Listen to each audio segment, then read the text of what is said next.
Headline सिर्फ इतना कहती है कि कार उसकी थी, लेकिन क्या वो उस वक्त कार में था? क्या वो शहर में था? उससे इस बारे में कुछ पता भी है या नहीं? Every crime leaves a trail.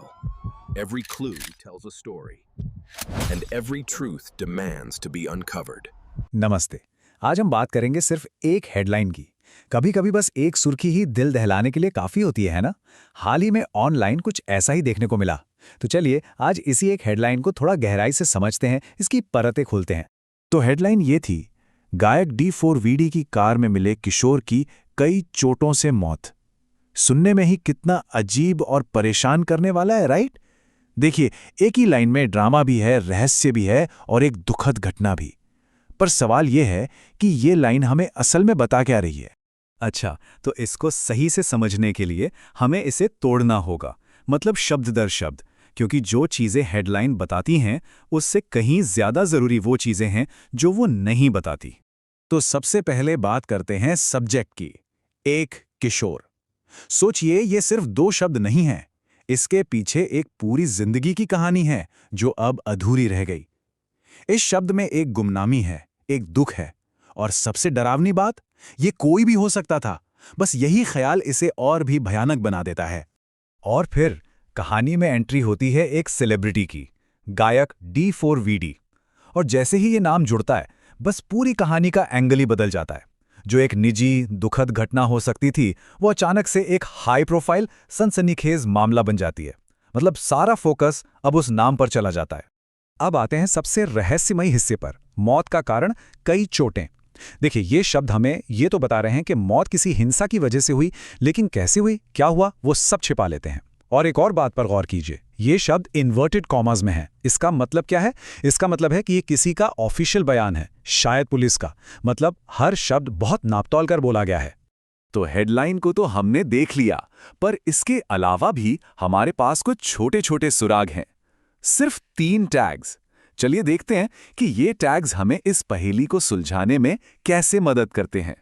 तो ये 3 टैग्स हैं। पहला है अपराध। इससे एक बात तो साफ हो जाती है कि ये कोई एक्सीडेंट नहीं था। दूसरा टैग है संयुक्त राज्य अमेरिका, जिससे हमें लोकेशन का मोटा मोटा अंदाजा मिलता है। और तीसरा टिकटॉक। ये थोड़ा इंटरेस्टिंग है, हो सकता है ये सिंगर की पॉपुलैरिटी या उसके काम से जुड़ा हो। तो ये टैग्स हमें कहानी का एक फ्रेमवर्क दे रहे हैं। तो अब तक हमें क्या पता चला? एक किशोर, एक फेमस सिंगर की कार और मौत का कारण कई चोटें। पर सच कहूं तो इससे ज्यादा जरूरी सवाल यह है कि हमें क्या नहीं पता है। और यहीं से इस कहानी का असली रहस्य शुरू होता है, सवालों का एक पूरा सिलसिला। सबसे पहला और सबसे अहम सवाल, वो किशोर था कौन? उसका नाम क्या था? वो कैसा था? पूरी कहानी का केंद्र वही है, लेकिन उसकी अपनी कोई पहचान ही नहीं बताई गई है। इस पूरी खबर में वो सिर्फ एक किशोर है, एक आंकड़ा। और सिंगर D4VD का क्या रोल है इसमें? हेडलाइन सिर्फ इतना कहती है कि कार उसकी थी, लेकिन क्या वो उस वक्त कार में था? क्या वो शहर में था? उससे इस बारे में कुछ पता भी है या नहीं? हेडलाइन ने एक कनेक्शन तो बना दिया है, लेकिन वो कनेक्शन कितना गहरा है, ये बिल्कुल साफ नहीं है। फिर से आते हैं उन शब्दों पर, कई चोटें। जरा सोचिए, इसके कितने मतलब हो सकते हैं? क्या ये किसी भयानक एक्सीडेंट का नतीजा था? क्या किसी ने हमला किया था? या कुछ और ही हुआ था? ये शब्द हमें कोई जवाब नहीं देते, बल्कि सवालों को और बढ़ा देते हैं। और आखिर में वो सबसे बेसिक जानकारी जो किसी भी न्यूज़ रिपोर्ट में होती है, ये सब हुआ कब और ठीक ठीक कहाँ हुआ? हमें सिर्फ देश का नाम पता है, संयुक्त राज्य अमेरिका, लेकिन किस शहर में, किस दिन, किस वक्त, कुछ नहीं पता। टाइम और जगह दोनों ही गायब हैं। तो इस सब से हम क्या समझें? सीधी सी बात है, एक हेडलाइन पूरी कहानी नहीं होती, वो तो बस कहानी का दरवाजा है। उसका काम है हमारा ध्यान खींचना, हमें अंदर आने के लिए मजबूर करना, ताकि हम पूरी सच्चाई जानें। और ये विश्लेषण हमें एक बहुत जरूरी सवाल पर लाकर खड़ा कर देता है। जरा सोचिए, आज की इस तेज भागती दुनिया में, जहां हर सेकंड नई खबर आ रही है, हम कितनी बार बस एक हेडलाइन पढ़ते हैं, अपना एक ओपिनियन बना लेते हैं और आगे स्क्रॉल कर जाते हैं।